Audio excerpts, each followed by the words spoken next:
Kaixo eta ongi etorriak saio berri batera gaur apirilak 3 osteguna, bi elkarrizketa berri izango ditugu. Alde batetik, Sarai Roblesekin egongo gara, Taupa Euskaltzaleen mugimenduko kidea dena. Kongresu bat egin zuten mugimendutik eta honetan zer erabaki zuten azaltzera dator. Eta beste alde batetik Virginia Albirarekin egongo gara. Txantreako gune urdinaren inguruan hitz egitera datorrena. Gaur, Txantreako gune urdina salatzeko kontzentrazio bat egingo dute Iruneko udaletxe aurrean, arratsaldeko 5:00, eta aurkeztera dator. Baina elkarrizketa hauekin hasi baino lehen goazen gure betiko edukia ikustera.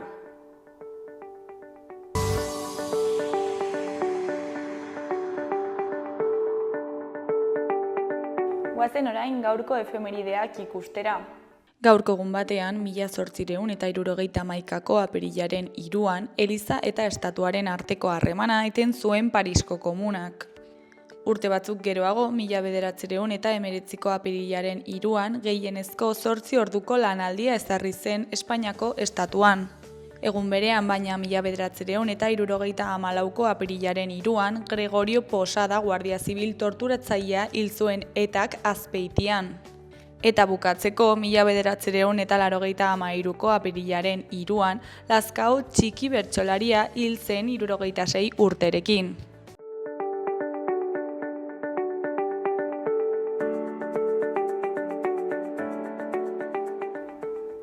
Gaurko, biharko eta asteburuko agenda ikusiko dugu orain. Ostegunean batetik bertsori finala bertso saioa egingo da Matalazen. Aurtengo saio bakoitzeko bikote irabazlea lehiatuko da finalean. Bertsori bikotekako bertso txapelketaren amaieran ostegunean izango da Matalazen arratsaldeko 7:00. Jarraian, Zaldiko Maldikoko irakurle taldeak animalia domestikoak izango du aztergai. Esti Martinez idazle iruindarraren eleberria da animalia domestikoak. Bere lehen ipuin bilduma honen leku hurbilak eta giro intimoak erakusten dizkigu. Irakurleak erraz identifikatzeko modukoak, baina aldi berean ezazeinaren misterioa dutenak. Inork irekitzen ez duen ate baten ostean gordetzen den horren antzera. Zaldiko Maldikoko irakurle taldean izango da Martinez bere liburuaz solasean. Arratsaldeko 7:00 elkartean izango da saioa, Euskaldunon orori irekia. Ostiralean, Tok eta Tatxers taldeen kontzertua egongo da Atarrabiako Totem aretoan. Tok taldeak Jainkoak hil eta zor kaleratu du berriki eta diskoaren aurkezpen biran Iruñean izango da laukotea. Tatxers taldearekin batera egongo dira Totemeko oholtzara, arratsaldeko 8:00. Larun batean, Xendra taldearen kontzertua egongo da Uharteko kulturetxean. Xendra taldeak 2 diskoa kaleratu berri du eta Uharteko kulturetxean aurkeztuko dute kontzertuan. Arratsaldeko 8:00 izango da.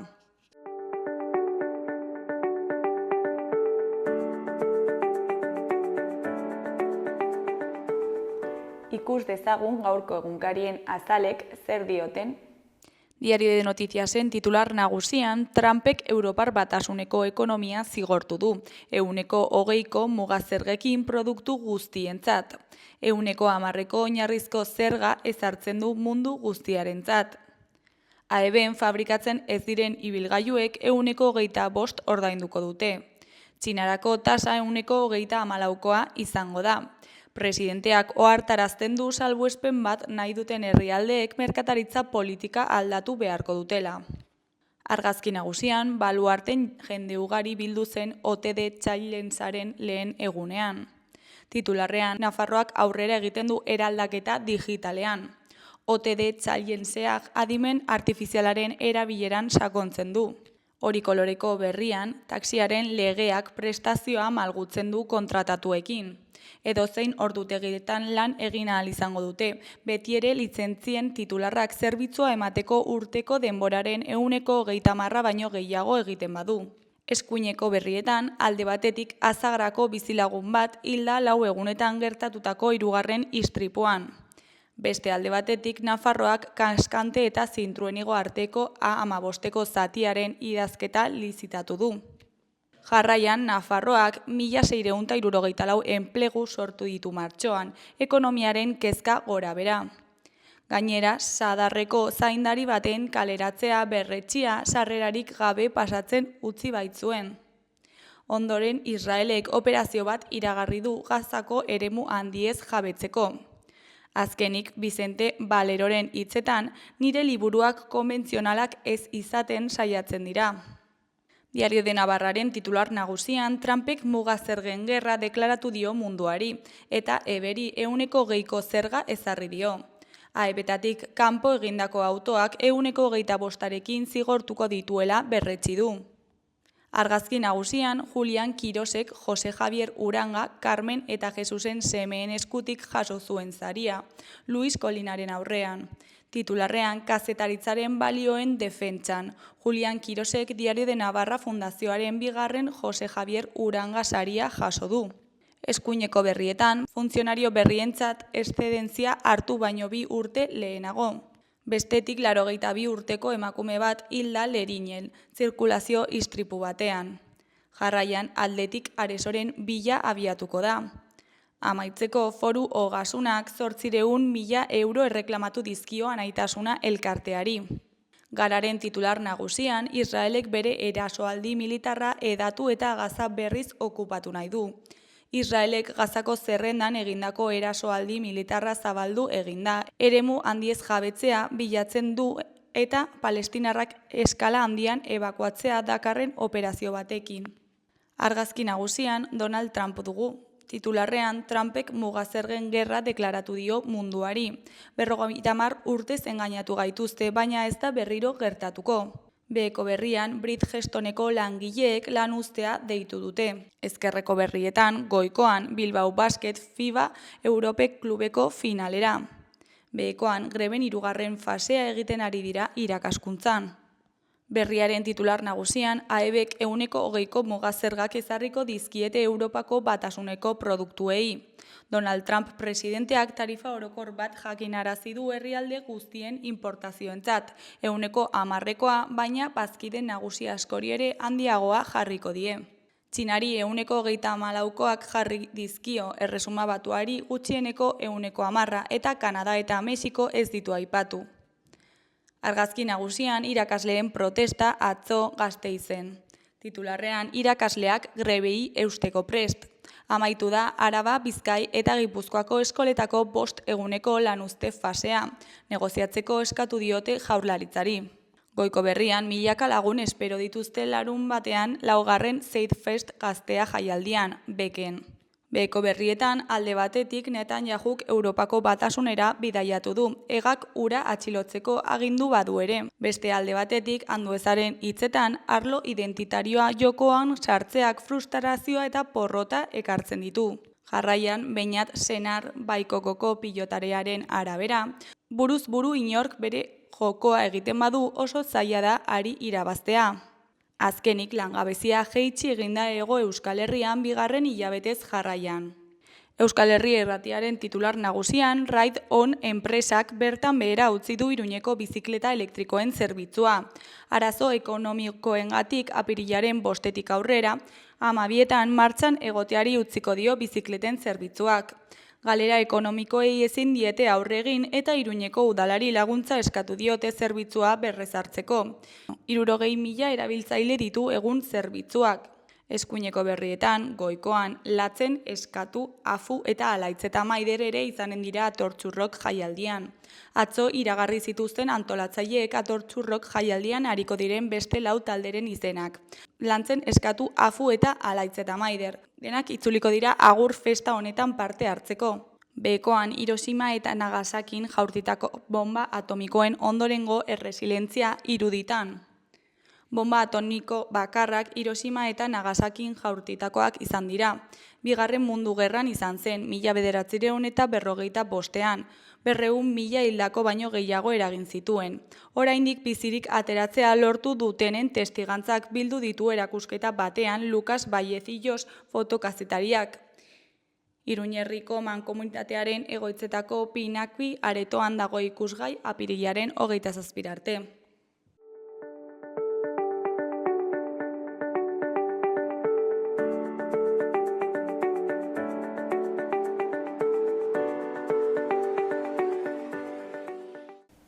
Kaixo, lehen aipatu dugun bezala, orain Sarai Roblesekin gaude. Kaixo, zer moduz? Kaixo, ongi eta zu? Oso ongi. Mila esker gurekin hitz egiteko tartetxo bat ateratzeagatik, eta, Taupa Euskaltzaleen mugimendua orkestera zatoz, ezta? Bai, hori da. Eta, kontatu iguzu pixkat, zer da Taupa? Taupa zer den ulertzeko urte desente egin behar da atzera, eta askok agian buruan izanen dute Euskaltzaren topagunea izeneko antorakundea, eta hori da Tauparen oinarria edo. Kongreso baten harira Taupara salto egin genuen, baina berez gure urteetako ibilbidea Euskaltzaren topagune bezala egin dugu. Eta noiz sortu zen eta zergatik zebear ikusten ziren?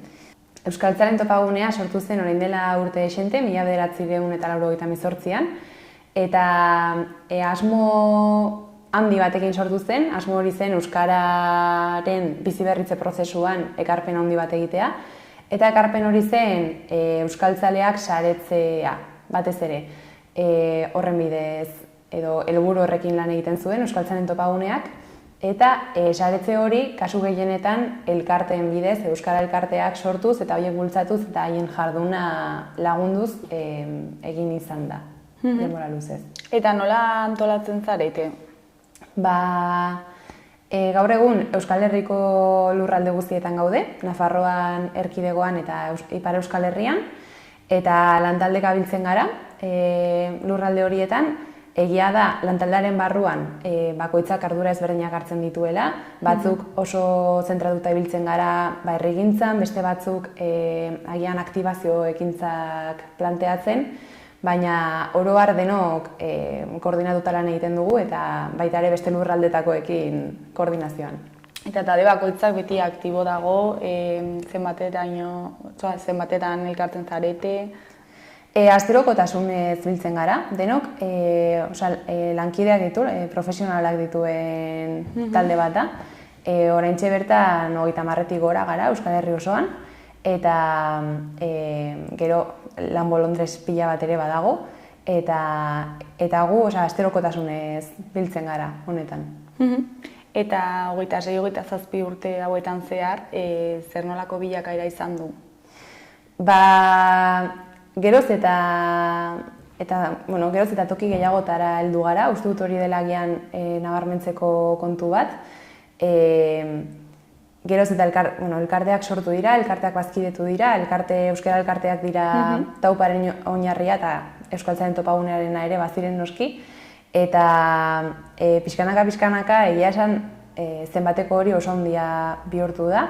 Gaur egun 70-etik gora euskara elkarte daude Taupan bazkidetuta, baina horretaz gain tokikom ere badago, bertan komunikazio edabide pila bat ere elkartzen dira, eta Kukulaixi, Naisialdi elkarte asko ere bai. Orduan, bilakaera uste dut oso positiboa izan dela, nahiz eta noski bidean erronka batzuk edo zailtasun batzuk ere topatu, euskarak berak dituen zailtasunak eta erronkak direlako, ez? Azkenan euskara indartza delako gure helburua une oro. Eta pixkat ere horri erantzunez egin genuen kongresua 2023an, gero hitz egin dugu horretaz. Eta nola ikusten duzu orain Nafarroan euskararen egoera? Uste dut gauza orokortu xamarra dela euskara stand-by egoera antzeko batean dagoela, ez bakarrik Nafarroan, Euskal Herrian oro har. Arrazoi ezberdin askorengatik eta guk hau kezka puntu batekin bizi izan dugu. Izan sare sozialek izan duten irrupzioagatik, izan jarrera oldarko batzuk ere edatzen ari direla ikusten dugu. Gero askotan aipatu dugu gizarte likido batean bizi garela gaur egun, ezakit likido edo gaseoso den ja gaur egun, baina likidotasun hortan konpromisoa eta elkartzeko joerak ezberdinak direla, eta guzti horrek guk ikusi dugu euskarari eragin diola. Egia da, orain dela egun gutxi batzuk ikerketa berri bat kaleratu dela, eta ikerketa horretan, esperantza izpitxo bat behintzat badugu, bertan azaldu dute, Nafarroko biztanleriaren 60% baino gehiago euskararen alde dagoela, baldin eta exigentziak pixka lausotzen badira. Orduan, Uste dugu hortik badagoela bide interesgarri bat jorratzeko, baina oro har egia da gure irakurketa dela euskarak pausu bat behar duela, edo bultzadatxo bat behar duela. Eta sare sozialen, egoera honetan, nola eragiten du euskarari, ez daude espazioak adibidez, Instagramen edo TikToken euskaraz hitz egin edo euskaraz jasotzeko kontenidu hori? Bai, egia da geroz eta sortzaile gehiago daudela euskaraz aritzen direnak edo horretarako apustua egiten dutenak, baina oso eremu zaila da geureganatzeko, edo niri hau ja maila pertsonalean hitz egin da, baina nik behintzat horrela ikusten dut, dira sare sozial batzuk oso globalera begira daudenak, eta kultura nagusien edo nagusitutako kultura horien, anglosaxoia edo espainola horrelako kulturen mesedetara eta logikara moldatuta daudenak. Eta euskerak hor bere txokoa badauka, eta oso importantea da txoko hori aitortzea eta ikusgarritasuna ematea, baina egia da zailtasun asko ere planteatzen dizkigula. Eta ze referente sortzen dira sare sozialen bidez, askotan ze eduki jasotzen dute batez ere gazteek gaur egun, hortan bide asko dago eta askotan ez dago gure esku dena. Bai. Eta beste hizkuntza gutxituetan ere nabaritzen den zerbait da, adibidez katalane kasuan, zerbait egin duten honen aurka egiteko edo honen... Bai, nik uste dut hizkuntza gutxitu edo hizkuntza txikiago guztiei eragiten dien zerbait dela, egia esan ez daukat katalanaren kasuaren berri. Adibide bat. Bai. Ustutantzeko abiltzala denok. Bai. Eta, kongresu bat egin zenuten, ezta? Eta zer mozioan zen, zer erabaki zen bertan? Bai, 2023 urtean zehar prozesu paralelo asko eman ziren, Euskal Talento Pagunearen barruan eta inguruan, esan dezagun. Alde batetik egon zen, batera jauzi izeneko prozesu bat, Euskal Herri mailan eman zena, eta hori izan zen nolabait laborategi sozial erraldoi bat, esan dezagun. 200 pertsonatik gora elkartu ziren, kontraste taldeak ere sortu ziren urte horretan zehar, eta bertan batez ere galdera bati erantzun nahi izan zitzaion, eta galdera hori zen ze baldintza behar ditu euskerak aurrera pauso bat emateko. Baldintza horietan pentsatzen 5 atera ziren, 5 baldintza, gerora bihurtu zirenak Euskal Talento Pagunearen 5 lan ardatzak esan dezagun. Horrekin paraleloki edo aldi berean, Nafarroan geroz eta aldeko gehiago izeneko prozesu bat ere jarri genuen martxan, hau ja, Nafarroari zegokionez, eta horre helburua izan zen ikustea, pixkaldean aipatu dudan ikerketarekin ere lotura izan dezakena, ikustea ea ze hildo diskurtsiboren bidez lortu dezakegun geroz eta jende gehiago batzea euskararen biziberritzearen aldeko borrokara edo behintzat korrontera, ez? Eta oso interesgarria izan zen, iritzi oso ezberdinak jaso genituelako prozesu horretan, batzuk gustoko genituenak, beste batzuk ez genituena gustoko, denetarik entzun behar da, eta ia da, hortik atera zirela ondoren interesgarriak batez ere plano diskurtsiborako. Dialektika horretan lehen esan dut jarrera oldarkorrak eroz eta ugariagoak zirela ikusten genuela Nafarroan, hoiei nola aurre egin gure beharrei uko egin gabe, esan dezagun, baina historikoki gurea izan ezen jende batekin elkartzeko puntuak bilatuz, ez? Eta prozesu guzti hauetan ikusitakoarekin, pixka bat, kongresua ere martxan jarri zen. Abiatuta, lehen esan dudan kezka horretatik, ikusten genuela euskera stand-by egoera antzeko batean zegoela, ez? Besteak duen bezala aurrera ez bagoaz, atzera goaz. Eta pixka bat kezka horretatik abiatuta. Eta, kongresu prozesu horretan ongi joan zen. Eta adostutakoa izan zen batez ere, aipatu ditudan 5 lan ardatz horiek, hasieran Euskal Talento Paguneak bere egin zituenak, taupak ere bere ganatu zituen. Horiek dira, euskal komunitate anitza, sendoa eta askotarikoa sortzea, alde batetik, Bestetik, ildo diskurtsibo berriak sortzea, geroz taldeko gehiagoren bide horretatik, berritzaileak izanen direnak ere bai, diskurtso horiek. Hirugarrena da,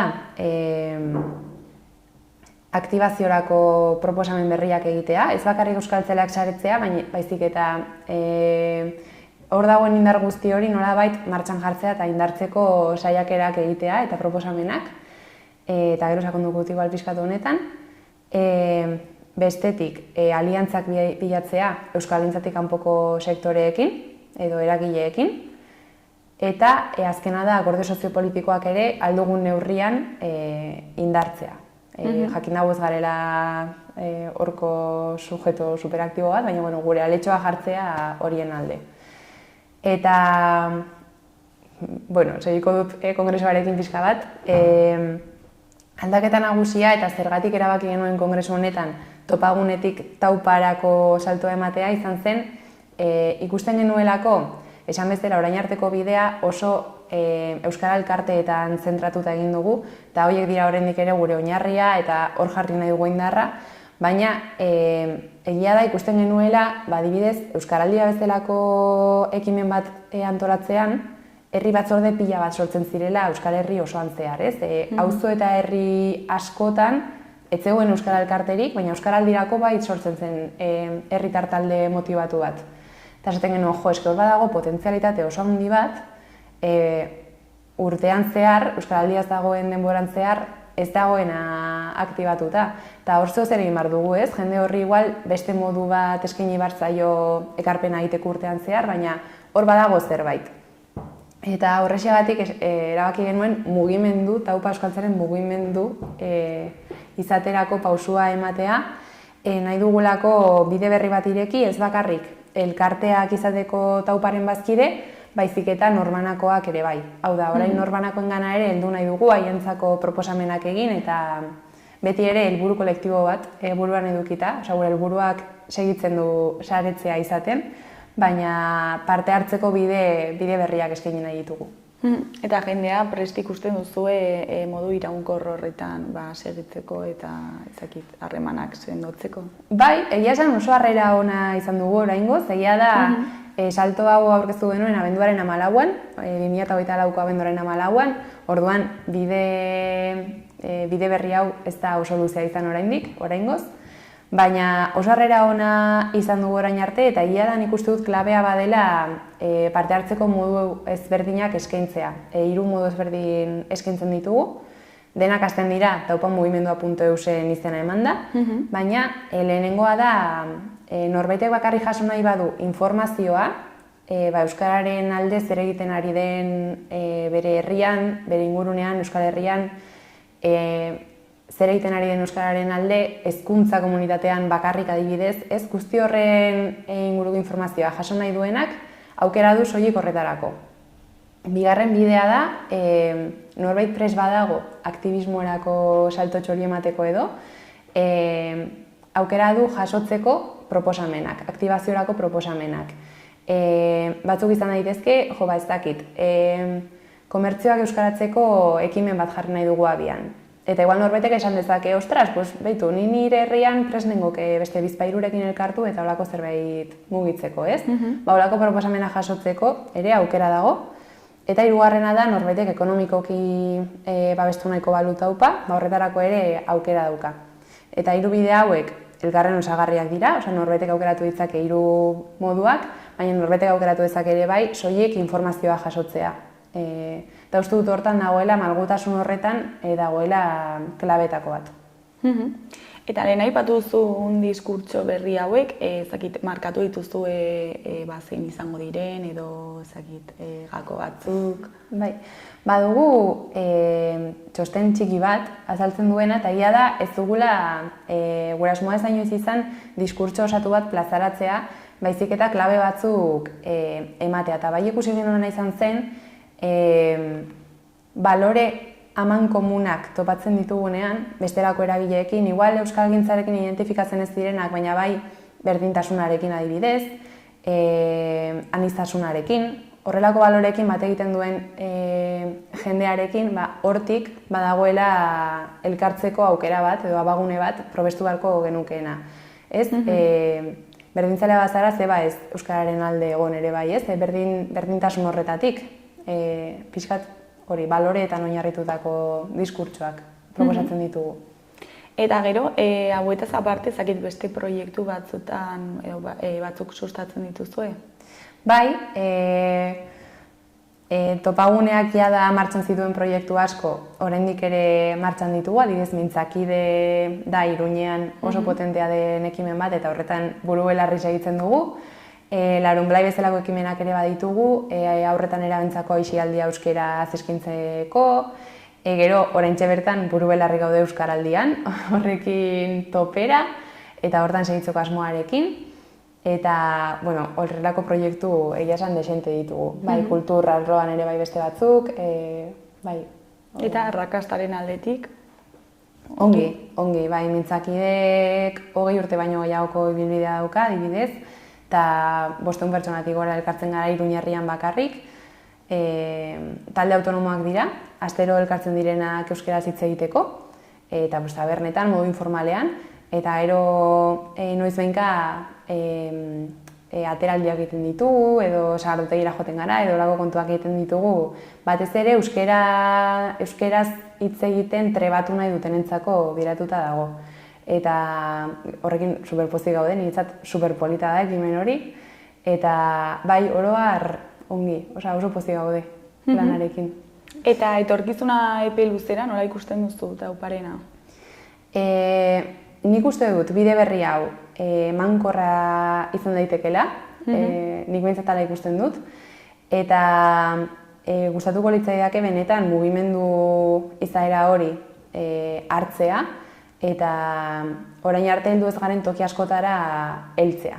Hori izan zen niretzat helburu handiena, ez? Orain arte euskara elkarte bat egon ezen tokian, behintzat egotea Taupan saretuta dagoen laguntalde bat, prest dagoena euskararen alde beraretxoa jartzeko.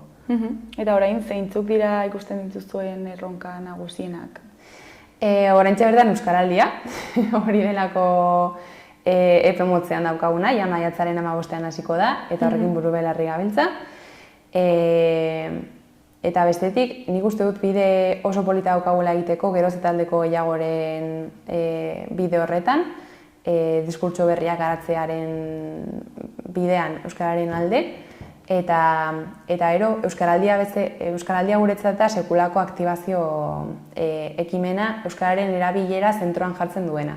Eta gustatuko litzaiguke, nahiz eta badakigun euskaraldiaren mailara ez garela helduko beste zerekin, baina logika berdina daukan bestelako ekimenen bat proposatzea edo batzuk urtean zehar egitekoak ere erabilera zentroan jarriko dutenak, eta gure asmoa da hori, aktibazio hori urte osoa zabaltzea, lortzen dugun, hurrengo urteetan. Sarai, jabukatzeko, ezakit zerbait gehiago komentatu nahi duzun, jendeari zerbait esan? Nik animatuko nuke jendea Taupa mugimendua.eusen sartzera eta kuskuxeatzera, ea zer den topatzen duena hor, eta adi egoteko bere herri eta auzoetan gertatzen den guztiarekin, batez ere euskaraldiarekin, badatorrela, berehala gainean dugu, eta horixe. Zuri eskerrak eman gurera etortzeagatik, eta hain ondo azaltzeagatik zer den Taupa eta zer egin den zuen eginkizuna, eta ea zer moduz baten den. Eskerrik asko zuei, bai, mila esker.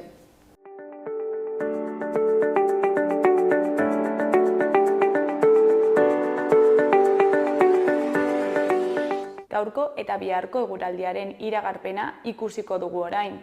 Gaur, osteguna, goizeko giro kaskar samarra izango dugu, baina arratsaldean hobetzeko joera hartuko du. Goizean, hego-ekialdeko haizea zakar ibiliko da, batez ere goizean goiz. Gainera, zerua ia estalita egongo da eta zaparradak botako ditu. Euria hegoaldean ugariago izango da. Arratsaldean atertzera egingo du eta ostarteak irekiko dira, Nafarroan izan ezik, bertan moteletik jarraituko du eta oraindik euri apur bat egin dezake. Temperaturan ez dugu aldaketa handirik espero behar. Ostiralean hego-ekialdeko haizearen eraginpean jarraituko dugu eta gora egingo du temperaturak. Kantauri isurialdeko hainbat puntutan 20 graduak gaindituko dira, baina hegoaldean apur bat baxuagoak izango dira. Zeruan hodeiak eta ostarteak tartekatuko dira, barnealdean hodeiak ugariagoak izango dira eta kostaldean berriz ostarteak zabalagoak izango dira. Baliteke zaparradarren bat botatzea Araban eta Nafarroako zenbait txokoetan, batez ere goizaldean eta arratsalde gau partean.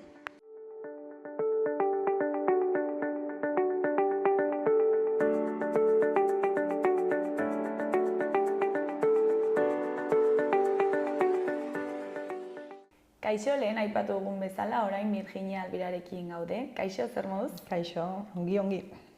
Bueno, gaur konzentrazio bat egingo duzu, ezta? Txantrean gune urdina ezarri zelako eta honen kontra zaudetelako, ezta? Eta, gutxi gora bera, noiz ezarri zen gune urdina Txantrean?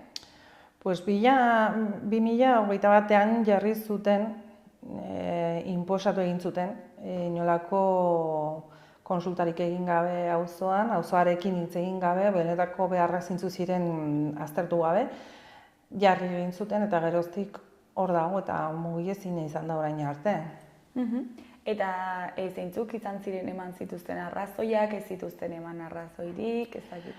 Bueno, esaten zutena zen aparkatzeko arazoak zeudela, eta batez ere errotxapea eta antxoinen, errotxapean jarri behar zutenez, hor muga efektua egon behar zela eta errotxapean aparkatzen zuten kotxeak Txantrera etorriko zirela. Orduan hori ez gertatzeko gune urdina jarri behar ziguten. Hortartean antxoain zegoen, baina gauza guztiak aitzakiak izan dira. Ez zegoen benetako estudio bat egina, benetazko auzoaren beharrak zeintzu ziren ikusteko, orduan ezarri zuten, baina hor fondan gure ustez beste arrazoi batzuk zeuden, ez?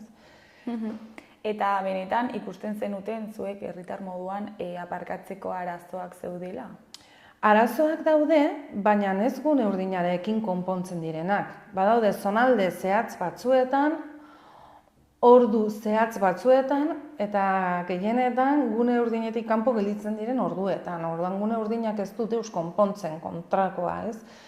Orduan arazo horiek ongi aztertu gabe eta nola konpondu ikusi gabe, bestea jarri zuten, baina dauden aparkatzeko arazoak ikusi behar dira ongi eta ikusi behar da ongi zer egin daiteken horrekin zen ez gune urdina, ez gune berdea, ez gune laranjarekin konpontzen aldira. Ez azkenean badira kale estuak aparkatzeko toki zehatz batekin eta kale horretan badaude kotxe gehiago tokiak baino orduan hori konpondu behar da, ez antolatu behar da.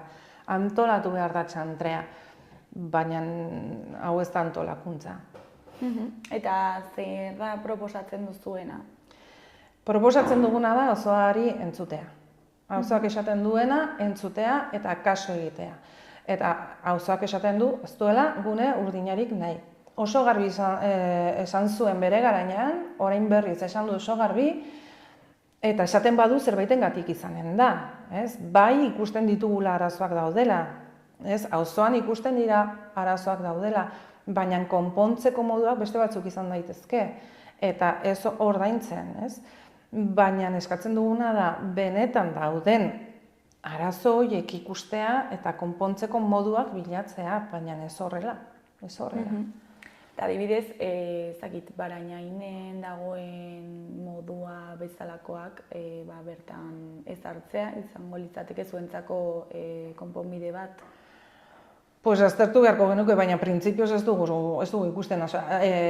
Barainainen gune berde jarri dute, orduan gauean aparkatzen aldute bakarrik bizi direnek, baina Txantrean gertatzen dena zonalde batzuetan tokiak soberan daudela, ni bizi naizen tokian badugu aparkatzeko tokia inolako arazorik gabe, baina badaude beste kale batzuk, non badaude kotxe gehiago tokiak baino, eta naiz eta gune berdea jarri, ezin da beste modu batean antolatu behar da. Esan nahi dut gainera ordaintzen ez duzu ziurtatuta tokia izanen duzula.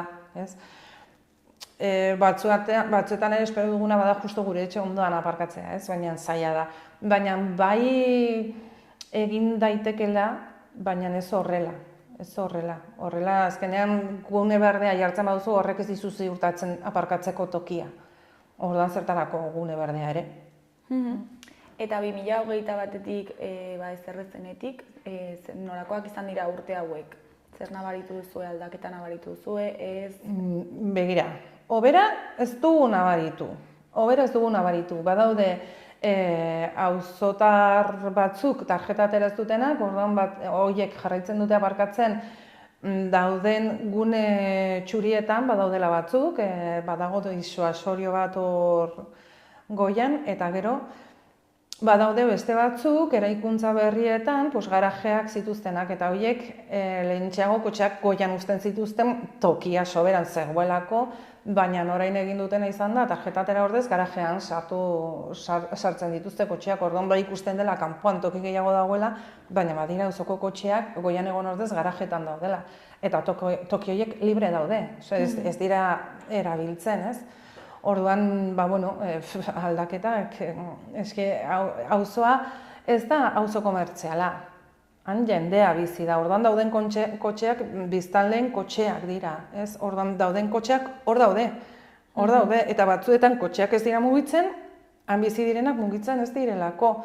Ez dago trafiko bat ola komertzioa dagoelako, ez bada, auzo bat, baina bizitzeko, ez da bigarren zabalgunea bezala, ez? Orduan aldaketa, benetan, hobera ez da nabaritu. Okerrera, zonalde batzuetan, bai, bazen, adibidez, piztina inguru horretan, kale txikiak dira, eta zonalde horietan laranja jarri dute, hola, piztina etortzen direnek egun osoa pasatzeko, eta hor baina baditu dela, alde batean, zonalde laranja dela eta bestea urdina, orduan urdinean ez dute aparkatzen, eta laranjan aparkatzen dute, orduan kale txiki horietan bizi direnek arazoak dituzte, lehentxeago existitzen ez zirenak, ez? Eta biztanleen aldetik zer egin duzu egoera hau salatzeko? Bueno, auzoak bere moduak erabili ditu. Batzuk izan dira margotu ziren kaleak, parkimetroak apurtzen dira, hori ez dago inoren esku, hori gertatzen diren gauza dira. Bapatean kale bat agertzen da, egun batean margotuta. Zen, auzo osoa margotu denean, izan da oso, baina bapatean kale bat agertu da margotuta txuriz, eta bapatean beste kale bat, eta bapatean, eta esaten zute, eske parkimetroak apurtzen dira, ez dira apurtzen, garbi dago, ez? Hori da, egon den egoera bat, ez? Udalak esaten du, baina hau ezin da, bale, baina badak gertatu den zerbait, eta horrek zerbait adierazi nahi du, ez? Guk plataformarekin jarraitu dugun bidea izan da, udalarekin hitz egin behin eta berriz, eta izan dugun informazioa auzoari eman. Zen, udalak informazio asko ez digu eman, ez? Orduan, ikusten da, guk egin zen orain dela urte pare bat, egin zen inkesta bat, nahiko garbi adierazten zuena, ez borobilaz adierazten zuen. Orduan, hori ikusita, hala eta guztiz ere udalak ez du kasorik egiten, zaila da. Eta hala ere, borrokan jarraitzen duzu, ezta? Bai, jarraitzen dugu, baina udalak egiten duen inkesta horretan ere, auzoak nahi ez duela esaten bada, eta hala eta guztiz ere udalak esaten du, berdin zaigu, gu gurera. Esaten duzu, orduan, zer gara gu? Existitzen gara? Ez gara existitzen? Non bizi behar dugu udalak kaso egiteko? Zen udalbarruan alderdi ezberdina daude. Bi alderdik, gero Abaik eta Bilduk, esan dute, auzoak esaten duena errespetatu behar dela, baina besteek ez esan dute. Kontigo zurekin alderdiak esan zuen, aspekto tekniko gehiago sakondu behar zirela, eta esaten zuen, baina amatxo haitia, ze aspektu teknikoak? Jaitsi auzora, ibili, begiratu zer dagoen, eta ez da inkesta bat behar ikusteko horren beharrik ez dagoela, baina gainera auzoa kontra dago. Zer gehiago behar duzue? Horren fondoan dagoena da, hortik dirutza ateratzen dutela, eta oso zaila da dirutza horri ez esatea. Gainera, aspektu tekniko horiek ez ziren ezarri baino lehen begiratu behar edo aztertu behar. Horixe, ez? Teorian jarri baino lehen dena aztertuta egon beharko zen. Nola orain sakondu, zertan? Zertan sakondu? Eta egin duzuen inkesta ordan zertarako izan da. Agian ez da atera zuek uste zenuten bezala, agian hori zen, agian beraiek espero zuten, urteak pasa direnez, oituratu egin gara, eta venga, total berdin dio, ez? 40 euro urtean ez da inbesterako, baina bada, familia batzuk oso larri biltzen dira hilabetea bukatzeko, gero eta gehiago, baina gauden bezala, ez? Eta agian bati 40 euro irudituko zaio urtean ez dela deus, baina familia batentzako bada, izan daiteke. Eta orduan, errespetu gutxirekin horrela hitz egitea, gogorra izaten da. Azkenean, gu Iruñeko biztanlea gara, eta udalak ez digu kasorik egiten, ez digu entzuten. Galdetu digute, baina erantzuna ez zaie gustatu eta paso egiten dute. Gainera, ere auzo ekimen bat sortu zenuten, ezta? Auzoan guk plataforma sortu genuen, beste lan batzuk jorratzeko, baina batez ere honetan aritzeko, ez? Jarri hartzutenean eta bar, eta auzoaren erantzuna izan zen arrakastatsua, ez? Garbi ikusten zen auzoak ez zuela nahi. Garai hortan ez zuten kasurik egin, inkesta egin genuen. Inkestak ez zuen balio guk egin genuelako, baina berez guk enkargatu egin genuen. Ez dena zen ez, eta ez, beraiek egin dutela, eta ez, baina gu jarraitzen dugu berez urte hauetan jarraitu dugu udalarekin hitz egiten, edo saiatzen hitz egiten. Lehentxeago zegoen udalarekin, hitz egiteko modurik ez zegoela, orain dagoen udalarekin, bai hitz egin dugula, baina, udala, anitza da, eta udalak ez esaten du. Osea, gutxienez entzuteko aukera izan duzu, ezta? Baina ez dago... Baina entzun digute bakarrik udalean dauden bi alderdik. Batez ere batekin izan dugu harremana, besteek erantzuten ez zutelako. Baina batez ere bi alderdi ezberdinekin izan dugu harremana, besteek lehenengo momentuetatik ez dute, guk egin genuen inkesta bidali genien, eta ez dugu horri buruzko inolako erantzunik. Ez, gurekin ez dute hitz egin. Hasiera batean hitz egin genuen UPNrekin ez. Sozialistekin hitz egin genuen, bilera horretan ulertezina zen dena, ez? Nora erantzuten zuten, dena ulertezina zen beraien jarrera, ez? Teorian sozialistak gara. Etzen ulertzen, sozialismoa ez genuen ikusi bilera horretan, gurekin bildu zirenekin. Eta geroztik ez digute erantzun. Behin eta berriz, eskatu diegu beraiekin ibiltzeko, eta ez dugu erantzunik. Bakarrik bildurekin elkartu gara, gero abairen erantzuna jaso dugu, baina besteekin, orduan udala, zati batek entzun digu, baina beste zatiak ez du entzun nahi. Baina, udalak berak egin du inkesta, orduan auzoari entzun dio. Ez guri, gu auzoko batzuk gara, baina auzoak hitz egin du, eta auzoari ez diote kasorik egiten. Beraiei jakinen duten, zer egiten duten. Eta gero abaikoek adibidez zer esaten dizuete? Beraiek esaten dutena da, auzoak esaten duena errespetatu behar dela. Eta hori da eskatzen duguna, ez diegu esaten, baina esan alde edo kontra da zaudeten, ez, alderdi bakoitzak bere jarrari izanen du. Baina auzo batek hitz egiten duenean, gutxienez errespetatu auzoak esaten duena. Eta beraiek esaten dute, baietz, errespetatu behar dutela, eta hemendik 4 urtetara joaten bagara eskatzera, entzunen dute eta jarriko dute. Baina gainontzeko alderdiek ez duten zuten. Ez. Orduan, modu batean ez du ezertarako balio bi partido hauek zuen Ez. esanak errespetatzea beste Claro, ez daukate gehiengoa. Aldaketa egiteko ez daukate gehiengoa. Ez? Eta hor sozialistek hasiera batean zeukaten jarrera bazen nahiko neutroa, ez dugu ez baietz ez ezetz, baina oraingo honetan ezetz esan dute. Ez dago ulertzerik, nik hor ez dut deus ulertzen, ez dut ulertzen zergatik esaten duten ezetz. Auzoa dela, ez dela inoren kontua, eta noizbait begiratu badute ikusiko zuten ezetz esaten dutenak alde guztietatik etorritako jendea da. Alderdietan pentsatzen badute beraiek, alderdi ezberdinetakoek esaten dute ezetz.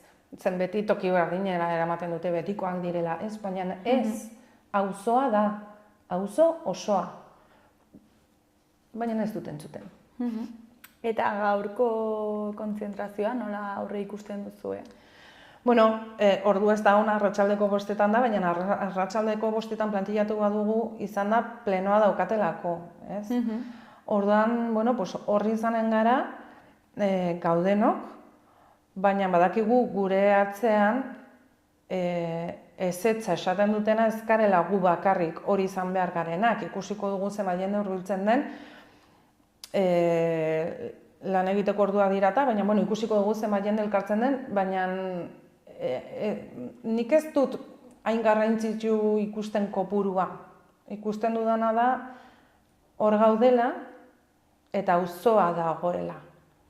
Eta auzoak esan du, eta gu gure pankartikarekin egongo gara hor, ea gogoratzen diren noizbait auzoan 20.000 lagun bizi garela eta ezetz borobila 70% eman duela. Ezetz borobila. Gero beste ezetz mota batzuk egon dira eta osotara guk egin genuen inkestan bezala. Baina ezetz borobila 70% hori nahikoa ez bada. Orduan, hori izanen gara, udal horretan daudenek garbi izateko existitu egiten garela. Eta ez garela isiltzen. Eta jarraituko dugula protestatzen eta mugitzen entzun ahal izateko. Beraiek entzuteko. Osea, gaur 5etan udaletxe plazan, ez da? Bai. Eguraldia ez dakit oso ondo. Eguraldia ez da oso ona, ordua ez da ona, lan orduak direlako, baina plenoak ordu horietan jartzen badituzte, beraiek ere lan egiten dute eta lan egiten dute arratsaldeko 5etan. Bueno, pues plenoa 5etan denez, gu 5etan eginen dugu konzentrazioa, ordu erdikoa izanen da, hori izanen gara ordu erdi bat. Eguraldia ez da munduko onena, baina bada dagoena. Orduan, behintzat gu izanen gara, eta gu ez gaude hor gure izenean. Ez gaude gure izenean, auzo baten izenean gaude ez. Eta gai honikiko nola ikusten duzu etorkizuna, edo duzue auzo moduan?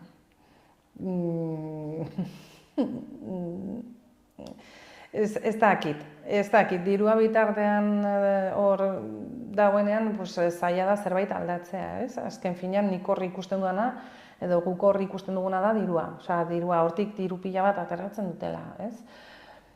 Orduan oso zaila da horri buelta ematea. Eta batzuetan esaten dute, baina hauei kentzen badiogu beste auzokoek zer, baina beste auzo batzuetan ez dut eskatu kentzeko. Agian beste auzo batzuetan funtzionatu egin du, eta gustora daude, eta posi daude, baina hemen ez. Orduan, igual beste auzo batzuk Iruñatik gertuago daude, Alde Zaharretik gertuago eta hor bai arazoa dagoela aparkatzeko. Hori da, Iturrama batean, zer dakit nik, ez dakit esaten dut, baina hola kexaka ibili den auzo bakarra txantrea izan da. Entzun berdin dio, eta beste auzo batzuk zerbait esaten badute, entzun zer esaten duten. Azkenean beraiek hor daude guk jarri ditugulako. Orduan entzun behar digute, ez garela edo nor. Baina, zenolako aldaketa eman behar den, hor garbi daukat UPNek ez duela inoiz ere aldatuko, bere iritzia. Sozialisten aldean ez dut oso ongi ulertzen nola neutro izatetik, abstentzio horretatik ezetz batera nola pasa diren, inkesta honekin ez dut ulertzen, beraiek egindako inkesta batekin. Osea, beraiek egindakoa. Ez dut ulertzen, orduan ez dakit zer pentsatu. Haien sorpresa bat ematen digute eta bapatean pentsatzen dute eta esaten dute, pues arrazoia daukate. Ikerketa bat eginen dugu, benetan auzoan dauden beharrak ikusteko eta horretan lan eginen dugu. Bueno, ikusiko dugu. Bai, amesten aldugu, bai. Ametsak politak dira. Bueno, Virginia, jabukatzeko ez dakit zerbait gehiago komentatu nahi duzun, jendeari edo ez dakit politikoei zerbait esan nahi bat duzu. Politikoei esanen nieke hor daudela gugatik eta entzun behar digutela, gugatik hor daude, baina gugatik ere gerta daiteke egun batean ez egotea. Eta egoten ez badira, bada entzun ez digutelako. Orduan pentsatu behar dute eta aukera egoten gara, baina auzo oso batek zerbait esaten duenean, zerbaitengatik esaten duela, ez? Orduan gauza izan behar direla, atzera joateko, ez dela deus gertatzen, gauza saiatzen aldira, ikusten dugu ez dutela funtzionatzen, pues atzera goaz, aldatu egiten dugu, eta ez da deus gertatzen.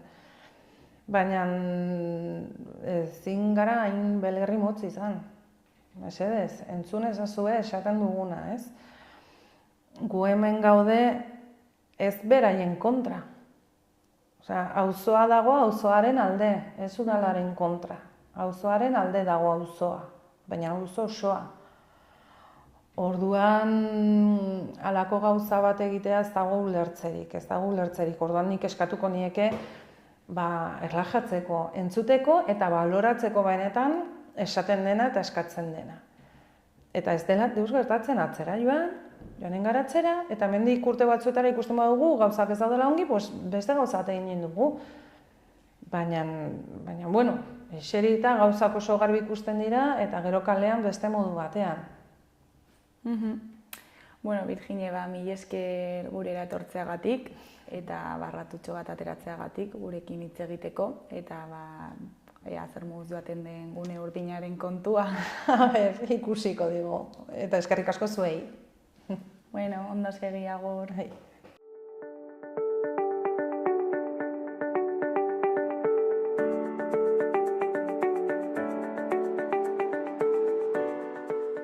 Gaurkoz hau izan da dena, bihar itzuliko gara eduki eta elkarrizketa berriekin. Mila esker zuen arretagatik, arratsaldena pasa, bihar arte.